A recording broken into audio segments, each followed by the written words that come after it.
Hello friends, welcome to Ayushman classes. तो जैसा कि मैंने आपको प्रॉमिस किया था कि हम लोग D triple S B TGT maths के 2014 से लेकर अब तक मतलब 2021 तक जितने भी पेपर्स हुए हों ऑनलाइन में, चाहे वो मेल कैंडिडेट्स के लिए हो चाहे फीमेल कैंडिडेट्स के लिए हो, वो सारे सेट हम लोग जो है करेंगे, जिससे आपको जो आपने आगामी फॉर्म फिल किया हुआ डी ट्रिपल एस बी का उसमें आपको काफी मदद मिलने वाली है। तो उसी क्रम में हम लोग आज का जो पेपर सॉल्व करेंगे वो है 22/9/2018 को ये पेपर हुआ था, शिफ्ट 2 में ये पेपर हुआ था और फीमेल कैंडिडेट्स के लिए हुआ था। ठीक है, इसको हम लोग सॉल्व करेंगे। अगर आप टीजीटी पीजीटी से संबंधित तैयारी कर रहे हैं, अगर आपने चैनल को अभी तक सब्सक्राइब नहीं किया हुआ है तो आयुष्मान क्लासेस जो आपका यूट्यूब चैनल है इसको आप तुरंत सब्सक्राइब कर लीजिए। अगर वीडियो पसंद आएगा तो एक लाइक का बटन दबाना नहीं भूलिएगा। और अगर आप टीजीटी पीजीटी से संबंधित तैयारी कर रहे हैं, कोर्सेज आप ज्वाइन करना चाहते हैं, तो प्ले स्टोर से आयुष्मान क्लासेस ऐप आपको डाउनलोड कर लेना है। वहां से आपको टीजीटी पीजीटी से संबंधित कोर्सेज आपको मिल जाएंगे। इन कोर्सेज में हम लोग आपको recorded lecture, chapter wise assignment और टेस्ट सीरीज वगैरह प्रोवाइड करवाते हैं। चलिए स्टार्ट करते हैं आज का लेक्चर। देखिए क्वेश्चन नंबर 1 में क्या दिया गया, ये डिसिप्लिन 1 है, मतलब एक एक डिसिप्लिन में 20-20 क्वेश्चन करके 20-20 का 5 सेट इन्होंने बनाया था। तो डिसिप्लिन 1 में जो पहला क्वेश्चन है, क्वेश्चन ये कि solve the equation x cube minus 13x² plus 15x plus 189 is equal to 0 being given that one of the roots exceeds another by 2। कह रहा है कि इसका एक रूट दूसरे से 2 ज्यादा है। ठीक है, एक इन्फॉर्मेशन इन्होंने ये दिया हुआ है और एक इक्वेशन दिया हुआ है। तो देखिए अगर इसके 3 रूट अल्फा और बीटा गामा में अगर मान लूं, तो सम ऑफ द रूट्स का अगर फार्मूला लगाएं कि alpha plus beta plus gamma, तो उसका फार्मूला आता है माइनस बी बाई ए होता है। ठीक है, तो माइनस बी की अगर बात करें तो यहाँ 13 आ जाएगा और ए हमारा कितना 1 है। मतलब जो इसके सम ऑफ द रूट्स आने चाहिए alpha plus beta plus gamma, वो कितना आना चाहिए 13 आना चाहिए। तो आइए ऑप्शन में देखते हैं 13 किससे हमको मिलता है। पहले में अगर हम जोड़ें 3 माइनस 7 माइनस 9 को, तो ये 13 नहीं आएगा, this is not equal to 13। तो पहला ऑप्शन एलिमिनेट हो जाएगा। दूसरे को अगर ऐड करें 7 और 3 10 10 और 9 19 हो जाएगा, तो 13 ये भी नहीं आया, एलिमिनेट हो जाएगा। अगर डी को हम लोग ऐड करें तो -3 -7 -10 -9 -19 आएगा, एलिमिनेट हो गया। बी के जो रूट्स हैं उसको अगर हम लोग ऐड करें तो 7 -3 4 4 और 9 13 आएगा। तो बी ऑप्शन हमारा क्या हो जाएगा, करेक्ट हो जाएगा। तो ऐसे क्वेश्चंस में आपको सॉल्व करने की आवश्यकता नहीं पड़ती है, बहुत सारे क्वेश्चंस आप ऑप्शन से ही सॉल्व कर लेंगे। ठीक है, स्टार्ट करते हैं, नेक्स्ट क्वेश्चन की तरफ बढ़ते हैं। कह रहा है between any two rational number there is another rational number, this is called what. दो रेशनल नंबर के बीच में हमेशा एक रेशनल नंबर हम लोग लिख सकते हैं, ठीक ना। इस प्रॉपर्टी को हम लोग क्या बोलते हैं, ये है रेशनल डेंसिटी थ्योरम होता है या रेशनल डेंसिटी प्रॉपर्टी होती है। ठीक है, तो बी सी ऑप्शन आपका क्या हो जाएगा, करेक्ट हो जाएगा। बढ़ते क्वेश्चन नंबर 3 की तरफ। कहा जा रहा which are the following set of vectors of in R cube are linearly independent. अगर अगर लीनियरली इंडिपेंडेंट आपको चेक करना है तो जो वेक्टर्स दिए गए हैं उसको आप इस तरीके से लिख दीजिए। जैसे पहला वेक्टर क्या 1 0 0, तो मैं यहाँ पे लिख देता हूँ 1 0 0।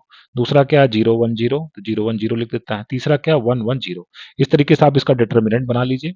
अगर इसका डिटर्मिनेंट जीरो आ गया, अगर इसका डिटर्मिनेंट क्या आ गया, जीरो आ गया, तो ये क्या हो जाएंगे लीनियरली, ये क्या हो जाएगा, लीनियरली डिपेंडेंट हो जाएगा। अगर इसका डिटर्मिनेंट कितना आ गया, जीरो आ गया, तो ये क्या हो जाएगा, लीनियरली डिपेंडेंट हो जाएगा।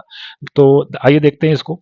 और अगर जीरो नहीं आया तो इसका मतलब हमारा क्या होगा, लीनियरली इंडिपेंडेंट होगा। फिलहाल इसका हम लोग इसको हम लोग फर्स्ट कॉलम के लंग एक्सपेंड करेंगे, तो 1 इंटू और कितना मिल जाएगा, जीरो माइनस जीरो, मतलब जीरो, 1 इंटू जीरो, तो कुल मिला के इसका कितना आ गया, जीरो आ गया। जीरो आ गया, इसका तो लीनियरली डिपेंडेंट है, तो हमारे काम का नहीं, हमको तो लीनियरली इंडिपेंडेंट खोजना है।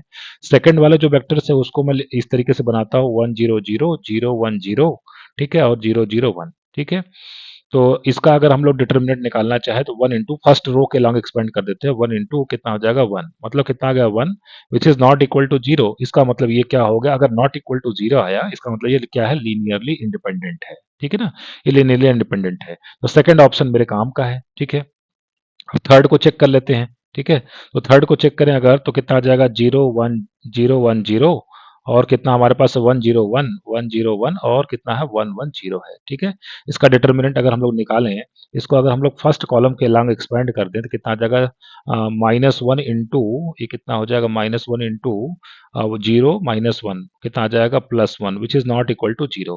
तो ये भी हमारा क्या हो जाएगा, लीनियरली इंडिपेंडेंट हो जाएगा। तो ये भी मेरे काम का हो गया, सेकंड और थर्ड मेरे काम का आ गया।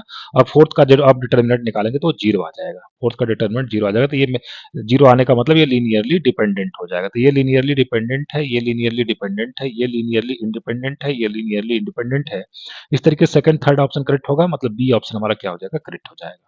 बढ़ते क्वेश्चन नंबर 4 की तरफ। कहा जा रहा highest common factor of 143 and 481 is, जो इसका एचसीएफ है उसको इस फॉर्म में लिखा गया है, किस फॉर्म में लिखा गया, 143m एंड प्लस 481n। तो पूछा जा रहा है m और n की वैल्यू क्या होगी। तो सबसे पहले हम चलिए इसका एचसीएफ निकाल लेते हैं। 481 को डिवाइड कर देते हैं किससे, 143 से, ठीक है। तो कितनी बार जाएगा, 3 टाइम्स ले जाते हैं तो कितना आ जाएगा, 3 × 3 9, 3 4 12, 2 3 1 4 हो गया, ठीक। 11 में से 2 9 गया 2, 7 - 2 कितना आ गया 5, 52 से 143 को डिवाइड करें अगर तो कितना आ जाएगा, 2 टाइम्स में 104 आ जाएगा, 39 बचेगा, 39 से 52 को डिवाइड करें तो कितना बचेगा 39, फिर कितना बचेगा 3, 13 से 39 को डिवाइड करें तो 13 3 जा 39। तो ये इस तरीके से हमारा जो एचसीएफ आ गया कितना आ गया, 13 आ गया, ठीक है। तो 13 इज इक्वल टू कितना लिखा गया, 143m प्लस 481n, ठीक है। तो इसमें अगर हम लोग कुछ कॉमन देखना चाहें तो कितने से कटेगा 143 और 481, ये कितने से कट जाएगा, 13 इसमें से कॉमन ले लेते हैं तो 13 1 जा 13 बचा 1, 13 1 जा 30, 11m प्लस 13 3 जा 39 बचा 9, 13 7 जा, ठीक है, इतना n, ठीक है। और लेफ्ट में कितना लिखा 13, 13 13 से कट गया। अब हमें रिलेशन मिला 11m plus 37n is equal to 1। आइए अब ऑप्शन से चेक करते हैं। ऑप्शन में ये m और n की वैल्यू दिए हुए, जो ऑप्शन इसको सेटिस्फाई कर देगा वो करेक्ट हो जाएगा। तो सबसे पहले मैं m is equal to 9 put करूंगा तो -99 और प्लस 3 से करेंगे तो 111। तो 111 में से 99 को सब्ट्रैक्ट करें तो 1 तो मिलेगा नहीं, ऑप्शन 1 एलिमिनेट हो जाएगा। 2 को चेक करते हैं, -8 रखेंगे तो -88 और 3 से 111, तो ये भी 1 नहीं आएगा, एलिमिनेट हो गया। थर्ड ऑप्शन को रखते हैं, यम की वैल्यू -10 कितना आ जाएगा, -110, इसमें रख रहे हैं हम लोग, इस रिलेशन में रख रहे हैं। यम की वैल्यू -10 और यन की वैल्यू 3, तो 111 -110, तो ये 1 आ जाएगा। इसका मतलब सी ऑप्शन करेक्ट हो जाएगा, तो डी ऑप्शन एलिमिनेट हो जाएगा। आगे बढ़ते हैं नेक्स्ट क्वेश्चन की तरफ। कहा जा रहा बाई व्हाट नंबर 2/3 की पावर -6, 2/3 की पावर -6 को किस नंबर से डिवाइड किया जाए, मान लिया हमने x से डिवाइड कर दिया, सो दैट आंसर आपको कितना मिले, 3/2 की पावर कितना मिल जाए, -6 मिल जाए, ठीक है। तो इसको देखिए मैं कैसे लिखूंगा, 2/3 की पावर -6 और डिवाइडेड बाई कितना हो गया, x इज इक्वल टू कितना लिखा हुआ, 3/2 की पावर -6। x को मैं राइट में ले लेता हूं तो लेफ्ट में क्या बचेगा, 2/3 की पावर -6 और डिवाइडेड बाई कितना बचेगा, 3/2 की पावर कितना हो जाएगा, -6 हो जाएगा, ठीक है। तो यहाँ पे भीतर हमारे पास कितना आ जाएगा, 2/3 मल्टीप्लाइड बाई 2/3, ठीक है ना, 2/3 और ये ऊपर जाएगा तो कितना हो जाएगा, 2/3 और की पावर कितना हो गया, -6 हो जाएगा, ठीक है। तो ये कितना मिल जाएगा, 2/3 की पावर कितना हो जाएगा, -12 हो जाएगा। तो इसको हम लोग ढंग से लिखें अगर तो 3/2 की पावर कितना हो जाएगा, 12 हो जाएगा। 3/2 की पावर 12 के साथ हमारा जो डी ऑप्शन है वो क्या हो जाएगा, करेक्ट हो जाएगा, ठीक है। आगे बढ़ते हैं नेक्स्ट क्वेश्चन की तरफ। क्वेश्चन नंबर 6 कहा जा रहा है इस मैट्रिक्स का रैंक आपको निकालना है, ठीक है। इस मैट्रिक्स का रैंक आपको निकालना है, जहां पे दे रहा है कि a is equal to B is not equal to, A और बी आपस में बराबर है but not equal to C, C के बराबर नहीं है। तो जहां पे a है पहले मैं वहां पे b पुट कर देता हूं, ठीक है। तो 1a इसको मैं लिख लिया, दूसरी लाइन में 1b तो b की जगह a लिख देता हूं क्योंकि इन्होंने दिया हुआ a is equal to b, तो b की जगह a लिख दिया, 1a और यहाँ पे 1c तो आप देखेंगे अगर आप ध्यान से तो ये जो पहले दो कॉलम है ये सेम है, तो इस डिटर्मिनेंट की वैल्यू क्या आएगी, 0 आएगी। अगर ये 3/3 की मैट्रिक्स थी और इसका डिटर्मिनेंट 0 आ गया तो इसका मतलब एक तो गारंटी है इसका रैंक 3 नहीं होगा, है ना, इसका रैंक 3 से कम होगा। अब कितना होगा उसको चेक करना है। अब देखिए इसका अगर कोई भी माइनर निकालें दो ऑर्डर का, अगर वो नॉन जीरो आ जाए तो इसका रैंक 2 हो जाएगा। देखिए इसका एक माइनर ये है, ये अगर हम लोग निकालें, मान लीजिए इसको मैं बाहर लिख लेता हूँ, a तो ये कितना आ जाएगा इसका, ये माइनर की वैल्यू कितनी आ जाएगी, ac² माइनस a²c, और चूंकि a और c आपस में बराबर नहीं है इसलिए कभी भी 0 नहीं आएगा। तो 2 ऑर्डर का एक माइनर मैंने खोज लिया जिसकी वैल्यू 0 के बराबर नहीं है, इसका मतलब इसका रैंक कितना है, 2 है, इसका रैंक कितना है, 2 है। तो इस तरीके से कौन सा ऑप्शन करेक्ट हो जाएगा, सी ऑप्शन हमारा करेक्ट हो जाएगा, ठीक है। बढ़ते नेक्स्ट क्वेश्चन की तरफ। क्वेश्चन नंबर 7 कहा जाता है the following simultaneous equation will not have a unique solution for k is equal to what. देखिए क्लास 12th में एक चैप्टर पढ़ाया जाता है मैट्रिसेस, उसमें सिस्टम ऑफ लीनियर इक्वेशंस में ये आपको बताया जाता है कि ये जो सिस्टम ऑफ लीनियर इक्वेशंस है इसको इस तरीके से लिखा जा सकता है, ax is equal to b या x is equal to a inverse b, और a इनवर्स को लिखा जाता है adjoint of a upon determinant of a into b। अब देखिए ये जो नीचे वाली चीज है अगर ये 0 आ गया है ना, if determinant of a is equal to 0 आ गया तो इसका मतलब क्या हो गया कि इसका यूनिक सॉल्यूशन नहीं मिला। ये पहले हम कहते थे determinant of a is not equal to 0, तो इस केस में हमको क्या मिलेगा, यूनिक सॉल्यूशन मिलता है। ठीक है। अगर determinant of A is not equal to zero तो यूनिक सोल्यूशन मिलता है, और अगर determinant of A is equal to zero आ गया, इसका मतलब यूनिक सोल्यूशन नहीं मिलेगा। तो उस केस में या तो इनफाइनाइट सोल्यूशन मिलेंगे या तो नो सोल्यूशन मिलेंगे। इन्होंने कहा कि will not have a unique solution, unique solution नहीं है, इसका मतलब कि डिटर्मिनेंट ऑफ ए की वैल्यू कितनी है, जीरो है। डिटर्मिनेंट चले निकालते हैं। एक्स का कोफिशिएंट कितना, 111, वाई का कोफिशिएंट कितना है, 124, और जेड का कोफिशिएंट हमारे पास कितना है, 13k है। ठीक है, 13k is equal to zero. इसको अगर हम लोग फर्स्ट रो के लॉन्ग एक्सपेंड कर दें तो 1 इंटू कितना मिलेगा, 2k-12। ठीक है, 2k-12, और फिर -1 इंटू कितना मिलेगा, फिर से -1 इंटू k-3। ठीक है, k-3, और +1 इंटू कितना मिलेगा, 4-2, मतलब 2 इज इक्वल टू जीरो। इसको अगर हम लोग सॉल्व करें तो 2k-12 -k+3 +2 is equal to zero. तो 2k-k मतलब k-12 और +5 -7 इज इक्वल टू जीरो। तो k की वैल्यू कितनी आ जाएगी, 7 आ जाएगी। तो इस तरीके से हमारा ए ऑप्शन क्या हो जाएगा, करेक्ट हो जाएगा। बढ़ते नेक्स्ट क्वेश्चन की तरफ। क्वेश्चन नंबर 8 कहा जा रहा है, the equation this and this have two common roots, find them. कह रहा है एक क्यूबिक इक्वेशन ये दिया हुआ है, एक क्यूबिक इक्वेशन ये दिया हुआ है, दोनों में दो कॉमन रूट्स हैं, उनको फाइंड करना, और ये ऑप्शन में दिया गया, तो इसको हम ऑप्शन से ही चेक कर लेंगे। चलिए, पहला ऑप्शन क्या है कि -1 कह रहे हैं, दोनों का कॉमन रूट है। दोनों इक्वेशन को मैं लिख लेता हूँ, 2x³ +5x² -6x-9 is equal to zero. एक इक्वेशन ये है। दूसरा इक्वेशन है 3x³ और कितना है, +7x² -11x-15। ठीक है, इज इक्वल टू जीरो। और -1 ये कहना है कि एक चेक करना है, तो -1 इसमें रखते हैं पहले वाले में। तो कितना मिल जाएगा, -2 और +5, फिर +6 और -9। 6 और 5 11, -11 is equal to zero. Satisfy किया। दूसरे वाले में पुट करते हैं, तो ये कितना आ जाएगा, -3, और प्लस कितना आ जाएगा, 7 + 11 -15। 11 और 7 18, -18 is equal to zero. Satisfy किया। तो -1 तो है, इन दोनों का कॉमन सोल्यूशन है। तो -1 कौन से में है, ए में ऑप्शन में, डी ऑप्शन में है। इसका मतलब बी ऑप्शन, सी ऑप्शन हमारा एलिमिनेट हो गया। अब हमें चेक करना है कि -3 है या -3/2 है दूसरा कॉमन सोल्यूशन। तो -3 इसमें किसी एक में रख देते हैं, पहले वाले में रख देते हैं, इस इक्वेशन में -3 रख देते हैं। तो 2 इंटू कितना हो जाएगा, -27। ठीक है, और -9, -3 का स्क्वायर कितना हो जाएगा, 9 5 जा कितना हो गया, 45, और प्लस कितना हो जाएगा, 18 -9। 45 और 18 कितना हो गया, 63, और ये कितना हो गया, -54, और यहाँ पे कितना है, और -9 है। तो -63 + 63 इज इक्वल टू जीरो।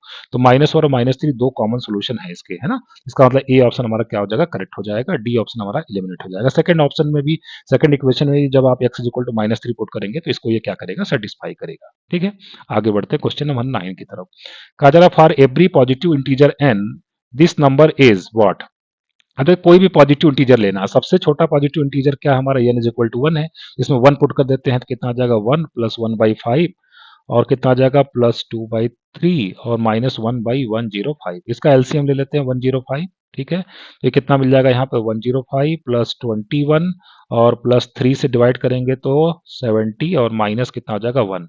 और जब हम लोग इसको सॉल्व करेंगे तो इसकी वैल्यू हमको मिल जाएगी, this is equal to 13/7। This is equal to 13/7। अब 13/7 क्या है, रेशनल नंबर है। ये कह रहे हैं ऑड इंटीजर है। ठीक है, ऑड इंटीजर तो है ही नहीं। फिर दूसरे ऑप्शन का इंटीजर है, नहीं है। नेगेटिव रियल नंबर नहीं है, रेशनल नंबर है। तो डी ऑप्शन हमारा क्या हो जाएगा, करेक्ट हो जाएगा। अब चाहे तो n इज इक्वल टू एक और ऑप्शन लेके चेक कर सकते हैं, n इज इक्वल टू 2 लेके भी चेक करेंगे तो ये नंबर कैसा आएगा, रेशनल नंबर आ जाएगा। बढ़ते क्वेश्चन नंबर 10 की तरफ। कहा जा रहा, number of factors and their sum of 360 are what. 360 के कितने फैक्टर्स हैं, और जो भी फैक्टर्स हैं उनका सम कितना आएगा, ये आपसे पूछा जा रहा है। तो सबसे पहले 360 के हम लोग फैक्टर्स लिखेंगे। तो 2 से डिवाइड करेंगे तो 180 आ जाएगा, 2 से डिवाइड करेंगे 90 आ जाएगा, 2 से डिवाइड करेंगे 45, और फिर 3 से डिवाइड करेंगे तो 15, और फिर 3 से डिवाइड किया तो 5, और फिर 5 से डिवाइड किया तो 1। तो 360 को क्या लिखा जा सकता है, 2 की पावर 1 2 3, 2 की पावर 3 इंटू 3 की पावर 2 इंटू 5 की पावर 1, ये आ गया। ठीक है, अब देखिए हमें नंबर ऑफ फैक्टर्स अगर निकालने हैं, ठीक है, तो नंबर ऑफ फैक्टर्स के लिए ये फार्मूला होता है, नंबर ऑफ फैक्टर्स के लिए ये फार्मूला होता है, जैसे 2 की पावर कितना 3 आया हुआ, तो इसमें एक जोड़ दीजिए, 3 + 1 कितना हो गया, 4।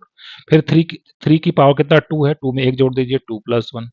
फिर 5 की पावर 1 है, इस 1 में 1 जोड़ दीजिए, ठीक है, कितने आ गए 4 इंटू 3 इंटू 2, तो आंसर कितना आ गया 24। 24 फैक्टर्स इसके आएंगे। तो अभी देखिए हमारे पास सी ऑप्शन में 24 और बी ऑप्शन में 24 आ रहा है, तो ए ऑप्शन और डी ऑप्शन क्या हो गया, एलिमिनेट हो गया। अब पूछ रहे हैं इन फैक्टर्स का सम क्या होगा। अब सम निकालने का तरीका क्या है, देखिए पहला जो है नंबर क्या लिखा है, 2 का क्यूब लिखा हुआ है। तो सम ऑफ फैक्टर्स अगर आपको निकालने हैं, सम ऑफ फैक्टर्स, तो एक आसान तरीका मैं बताता हूँ। Sum of factors is equal to 2 की पावर 0 से स्टार्ट करिए, 2 की पावर 3 तक जाना है। 2 की पावर 0 प्लस 2 की पावर 1 प्लस 2 की पावर 2 प्लस 2 की पावर 3, फिर मल्टीप्लाइड बाई अगला फैक्टर हमारा क्या, 3 का स्क्वायर, 3 की पावर 2 है, तो स्टार्ट करिए 3 की पावर 0 प्लस 3 की पावर 1 प्लस 3 की पावर 2, फिर अगला क्या हमारा फैक्टर है, 5 की पावर 1 है, तो स्टार्ट करिए 5 की पावर 0 प्लस 5 की पावर 1। ठीक है, ये फार्मूला है इसका। तो ये पहला जो फैक्टर है ये हमको मिल जाएगा 15 इंटू दूसरे फैक्टर मिल जाएगा 13 इंटू कितना मिल जाएगा 6, और जब हम इसको सॉल्व करेंगे तो मिल जाएगा 1170। ठीक है, तो इसका कौन सा ऑप्शन हमारा करेक्ट हो जाएगा, सी ऑप्शन करेक्ट हो जाएगा। 24 फैक्टर्स आएंगे और उसका सम कितना आ जाएगा, 1170 आ जाएगा। ठीक है, आगे बढ़ते हैं क्वेश्चन नंबर 11 की तरफ। कहा जा रहा find the sum of the cubes of the roots of this equation. Sum of the cubes of the roots मतलब मान लीजिए कि अल्फा बीटा गामा इसके रूट्स हैं, तो इसका मतलब alpha cube plus beta cube plus gamma cube मुझे निकालना है। ठीक है, अब देखिए एक आइडेंटिटी हम लोग जानते हैं कि A cube plus B cube plus C cube, ठीक है, और -3ab इज इक्वल टू, ये होता है A plus B plus C, और दूसरे ब्रैकेट में A square plus B square, A square plus B square plus C square. ठीक है, और minus A B minus B C minus C A, minus A B minus B C minus C A. ठीक है, तो ये हमारे पास formula होता है। अब देखिए इस इक्वेशन के लिए अगर मैं निकाल लूं कि alpha plus beta plus gamma कितना आएगा, माइनस बी बाई ए, मतलब 6 आ जाएगा। दो दो का प्रोडक्ट करके ऐड करें, alpha beta plus beta gamma plus gamma alpha, तो कितना आ जाएगा, सी बाई ए मतलब 11 आ जाएगा, और alpha beta gamma is equal to minus D by A मतलब कितना आ जाएगा, 6 आ जाएगा। अब इसमें अगर हम लोग पुट करें तो ये alpha cube plus beta cube और plus gamma cube -3 alpha beta gamma कितना हो जाएगा, 18 हो जाएगा। ठीक है, alpha plus beta plus gamma कितना हो जाएगा, 6 हो जाएगा, और ब्रैकेट में लिखा हुआ है alpha square plus beta square plus gamma square, तो इसको मैं लिख दूंगा this is equal to alpha square plus beta square plus gamma square को लिख देंगे alpha plus beta plus gamma का होल स्क्वायर, और -2 alpha beta beta gamma gamma alpha, तो मतलब कुल मिला के कितना आ जाएगा, -3 times alpha beta plus beta gamma plus gamma alpha. ठीक है, और alpha beta beta gamma gamma alpha equal 11 है, तो 11 3 जा यहाँ पे कितना आ जाएगा 33, और alpha plus beta plus gamma कितना 6, तो 6 का स्क्वायर कितना आ जाएगा 36। ठीक है, और मल्टीप्लाइड बाय 6। ठीक है, तो ये कितना आ जाएगा 3 मतलब 18 यहाँ आ जाएगा, और इस 18 -18 जो यहाँ पे है उसको राइट में भेजेंगे, तो alpha cube plus beta cube plus gamma cube की वैल्यू कितनी आ जाएगा 18, और 18 कितना आ जाएगा 36 आ जाएगा। इसका आंसर कितना आ जाएगा 36 आ जाएगा। कौन सा ऑप्शन करेक्ट हो जाएगा, डी ऑप्शन करेक्ट हो जाएगा। ठीक है, आगे बढ़ते हैं। क्वेश्चन नंबर 12 का जरा एक quadratic polynomial in x leaves the remainder 4 4 and 0 respectively when divided by x minus 1। मान लीजिए कोई भी पॉलिनोमियल है, ठीक है, क्वाड्रेटिक पॉलिनोमियल है, इसको जब डिवाइड किया गया किससे, इसको डिवाइड किया गया x माइनस 1 से, ठीक है, तो रिमाइंडर कितना बच रहा है 4। फिर इसको डिवाइड किया गया किससे, x माइनस 2 से, तो अब की बार रिमाइंडर कितना बच रहा है 4, और जब डिवाइड किया गया किससे, डिवाइड किया गया x माइनस 3 से, ठीक है, डिवाइड किया गया x माइनस 3 से, तो रिमाइंडर कितना आ रहा है, 0 आ रहा है। ठीक है, वो क्वाड्रेटिक पॉलिनोमियल आपको फाइंड करना है। ठीक है, अब देखिए अगर क्वाड्रेटिक पॉलिनोमियल में मान लो कि A X square plus B X plus C है, तो A X square plus B X plus C, ठीक है, तो जब इसको x माइनस 1 से डिवाइड किया गया, तो रिमाइंडर कितना बचता है, 4 बचता है। इसका मतलब x इज इक्वल टू, मतलब इसमें से 4 सब्ट्रैक्ट कर दें, ऐसे समझिएगा कि अगर हम A X square plus B X plus C में से 4 सब्ट्रैक्ट कर दें, तो ये कंप्लीटली x माइनस 1 से क्या हो जाएगा, डिवाइड हो जाएगा। x माइनस 1 से डिवाइड होने का मतलब x इज इक्वल टू 1 इसका क्या हो जाएगा, फैक्टर हो जाएगा। ठीक है ना, x माइनस 1 से डिवाइड करने का मतलब क्या, x माइनस 1 इसका फैक्टर हो गया, मतलब x इज इक्वल टू 1 क्या हो गया, इसका 0 हो गया। इसका मतलब इसमें हम x इज इक्वल टू 1 अगर पुट कर दे तो इसका आंसर कितना आएगा, 0 आएगा। इसका मतलब क्या हो गया, a plus B plus c minus 4 is equal to 0, मतलब ये हो गया कि a plus B plus c is equal to 4। पहला इक्वेशन मिल गया मुझे, a plus B plus c is equal to 4। इसी तरीके से इसमें हम x इज इक्वल टू 2 रख दें, तो आंसर कितना मिलना चाहिए, 4 मिलना चाहिए। x इज इक्वल टू 2 रख दें तो कितना मिल जाएगा, 4a प्लस 2b प्लस सी, तो आंसर कितना आ जाएगा, 4 आ जाएगा। और इसी तरीके से इसमें हम x इज इक्वल टू अगर 3 रख दें, मतलब कितना आ जाएगा, 9a प्लस 3b प्लस सी, तो आंसर कितना आना चाहिए, 0 आना चाहिए। ये 3 इक्वेशन है, इसमें 3 अननोन है a b c। जब आप इसको सॉल्व करेंगे तो आपको मिल जाएगा a b c की यहाँ से वैल्यूज जो हमको निकल के आ जाएगी, वो कितनी आ जाएगी? इसको हम अगर सॉल्व करें ए बी सी को, तो यहाँ से हमको मिल जाएगा c is equal to zero मिल जाएगा हमको, और a इज इक्वल टू मिल c is equal to value आ जाएगी जीरो। ठीक है, c इज इक्वल टू हमारे पास जीरो आ जाएगा। ठीक है, और c is equal to zero किस में है? देखिए बी ऑप्शन में है हमारे पास c is equal to zero. इसका मतलब a की वैल्यू कितनी आ जाएगी? -2, और b की वैल्यू कितनी आ जाएगी? 6। आप तीनों इक्वेशन को आप सॉल्व करिएगा, आपको ये वैल्यूज मिलेगी। इसका मतलब सेकंड ऑप्शन आपका क्या हो जाएगा? करेक्ट हो जाएगा। ठीक है, आगे बढ़ते हैं क्वेश्चन नंबर 13 की तरफ। कहा जा रहा है if a is a whole number and p is a prime number then according to Fermat's theorem what? Fermat's theorem ये कहता है कि a की पावर p जो होता है that is equal to, that is congruent to a modulo p। ठीक है, congruent to a modulo p। ठीक है, ए कोई पॉजिटिव नंबर है और p does not divides a, तो a की power p is congruent to a modulo p। ये हमारा क्या होता है? ये फर्मेट्स थ्योरम का स्टेटमेंट मैंने लिखा है।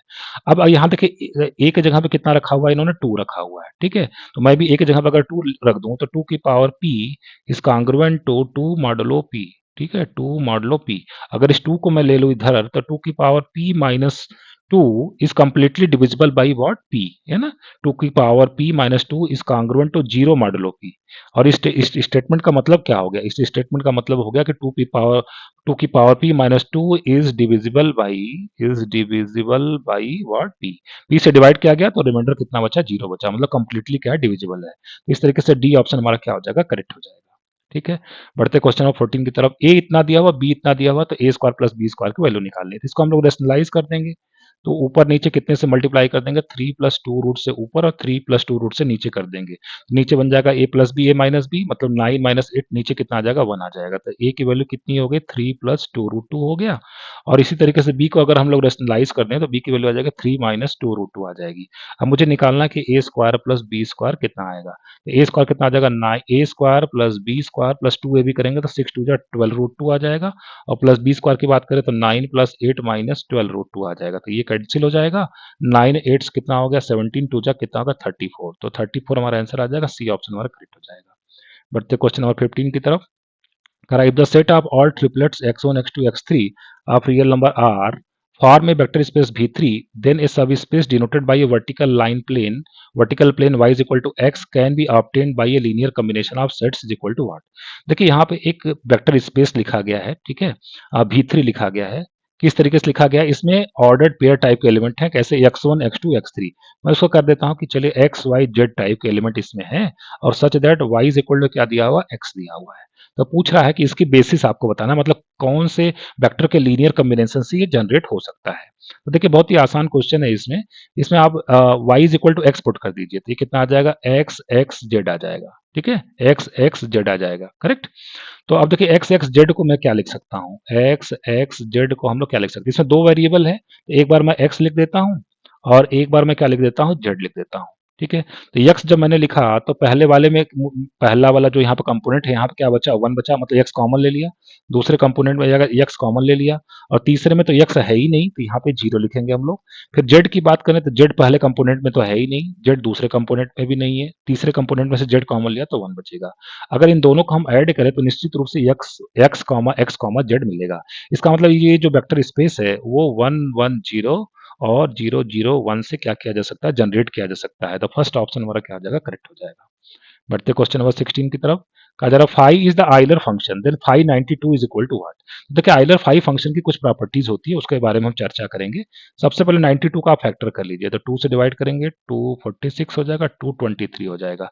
इसका मतलब 92 को लिखा जा सकता है 2 का स्क्वायर इंटू 23। तो सबसे पहली प्रॉपर्टी होती है आइलर फाई फंक्शन की, phi m into n is equal to phi m into phi n, जहां पर यम और एन रिलेटिवली प्राइम है। ठीक है, तो ये हम लिख सकते हैं। तो यहाँ से अगर हम लोग लिखें, इसको हम लोग क्या लिख सकते हैं? Phi 92 is equal to phi 2 का स्क्वायर इंटू क्या लिख सकते हैं? फाइव ऑफ 23 लिख सकते हैं, पहली प्रॉपर्टी। दूसरी प्रॉपर्टी है कि आइलर फाइव फंक्शन अगर किसी प्राइम पे ऑपरेट होता है तो आंसर p माइनस 1 देता है। तो 23 यहाँ पे प्राइम है, इसका मतलब इसका आंसर कितना देगा? 22 देगा। दूसरे अगली प्रॉपर्टी आइलर फाइव फंक्शन की कि फाइव पी की पावर एन, किसी प्राइम की पावर एन, इसका आंसर आता है पी की पावर एन माइनस पी की पावर एन माइनस 1। देखिए यहाँ पर 2 की पावर 2 है, तो इसका आंसर कितना आएगा? 2 की पावर 2 माइनस 2 की पावर 1 आएगा। 4 माइनस 2 का मतलब कितना आ जाएगा? 2। 2 इंटू 22, इसका मतलब इसका आंसर जो आ जाएगा वो कितना आ जाएगा? 44 आ जाएगा। तो इस तरीके से कौन सा ऑप्शन करेक्ट हो जाएगा हमारा? ये ऑप्शन हमारा करेक्ट हो जाएगा। बढ़ते हैं क्वेश्चन नंबर 17 की तरफ। ठीक है। क्वेश्चन नंबर 17 में देखिए हमको क्या कहा जा रहा है कि the number of ways in which 39312 can be resolve into two factors which are prime to each other. जैसे हम कहें कि 12 को लिखा जा सकता है ना, 12 को हम लोग लिख सकते हैं, 12 को लिखा जा सकता है 4 into 3, नहीं 12 को छोड़िए, कोई दूसरा एग्जाम्पल ले ले। जैसे हम लोग मान लिया कि लिख दिया 3 into 2, मान लीजिए 6 है, 6 है, जैसे हमने एक एग्जाम्पल लिया कि 6 कोई नंबर हमने ले लिया, 6 को हमने लिखा 3 into 2 के फॉर्म में, जहां पे 3 भी प्राइम है और 2 भी क्या है, प्राइम है। ठीक है, तो इसी तरीके ये कह रहे हैं कि द नंबर ऑफ वेज, इस नंबर को ऐसे कितने तरीके से आप लिख सकते हैं such that can be resolve into two factors which are prime to each other, such that ये जो दोनों फैक्टर होने चाहिए वो होने चाहिए prime to each other.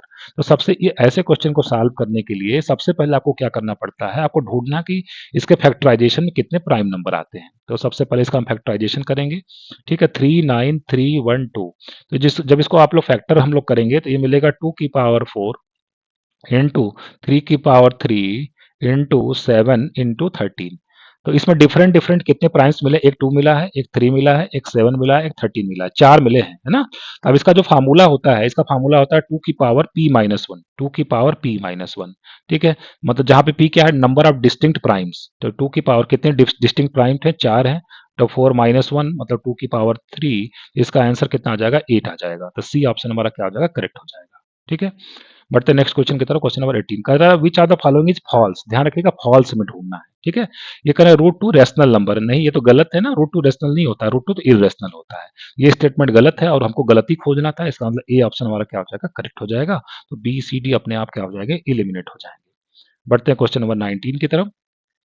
Question number 19 आपका चाइनीज रिमाइंडर थ्योरम से रिलेटेड है। थोड़ा सा आप इसको ध्यान से समझिएगा क्योंकि आजकल एक क्वेश्चन जरूर DSSS में चाइनीज रिमाइंडर थ्योरम से पूछे जाते हैं। कहा जा रहा है x is congruent 3 modulo 5, x is congruent to 5 modulo 7, then the common solution is equal to what. ठीक है, अब देखिए यहाँ पे जो ये लिखा रहता है इसको हम बोलते हैं M1।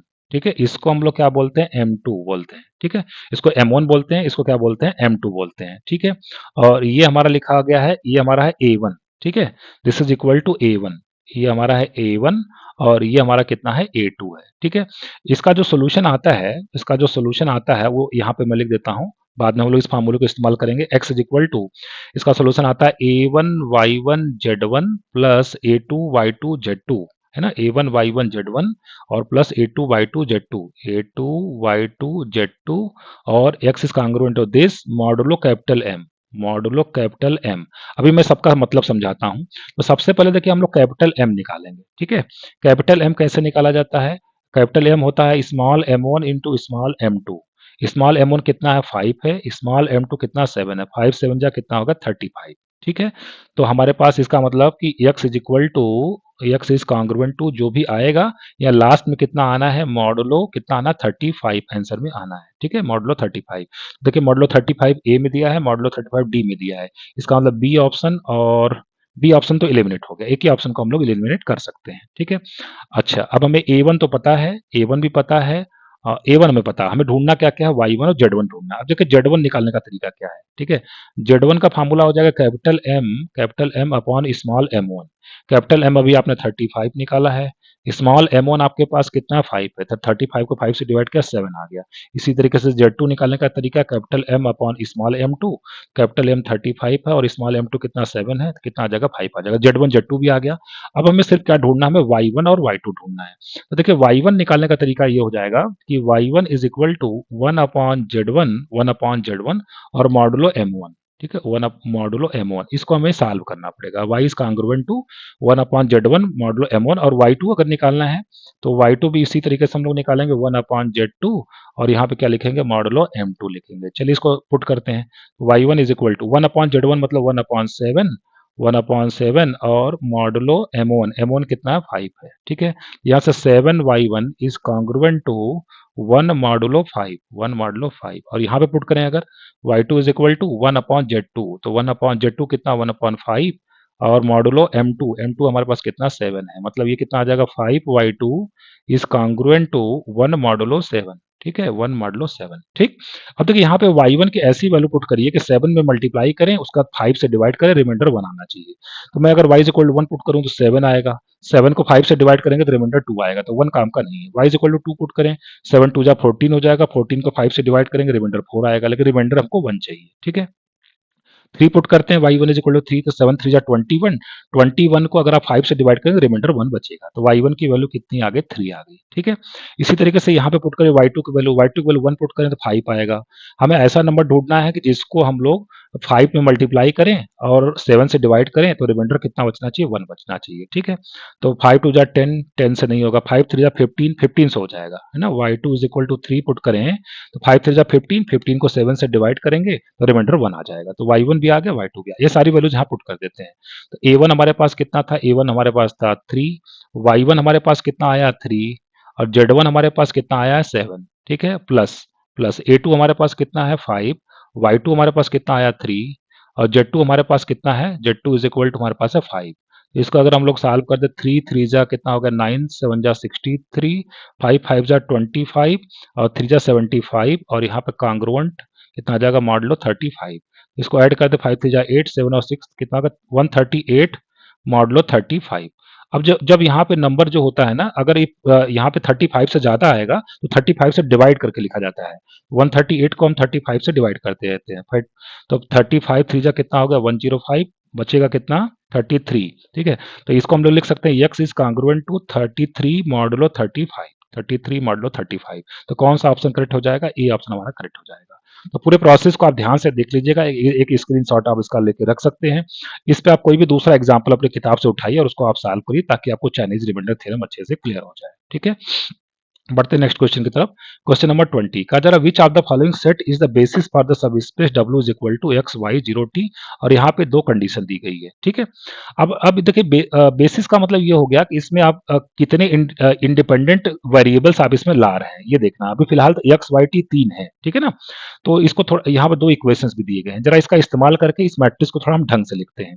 तो पहले सेकंड इक्वेशन को अगर मैं सॉल्व करूं तो y इज इक्वल टू कितना मिल जाएगा t, और फर्स्ट इक्वेशन से x इज इक्वल टू कितना आ जाएगा -2y माइनस टी। ठीक है ना, और y की वैल्यू कितनी है -t है, तो इसका मतलब कितना हो जाएगा 2t माइनस टी, मतलब x की वैल्यू कितनी आ जाएगी, t आ जाएगी। अब w को क्या लिख सकते हैं हम लोग, w को हम लोग लिख सकते हैं x की जगह कितना हो गया t, और y की जगह कितना हो गया, y की जगह पे तो हो गया -t, और यहाँ पे 0 और t। इस तरीके से w को लिखा जा सकता है such that t belongs to r। ठीक है ना। अब देखिए यहाँ पे हम लोग क्या करेंगे कि ये किससे जनरेट हुआ है, ये हमारा जो वेक्टर स्पेस है वो किससे जनरेट हुआ है, इसमें से t कॉमन कर लें तो ये किससे जनरेट हुआ है 1 -1 0 1 से जनरेट हुआ है। यही इसकी क्या हो जाएगी, बेसिस हो जाएगी 1 -1 0 1। तो 1 -1 0 1 के साथ बी ऑप्शन हमारा क्या हो जाएगा, करेक्ट हो जाएगा।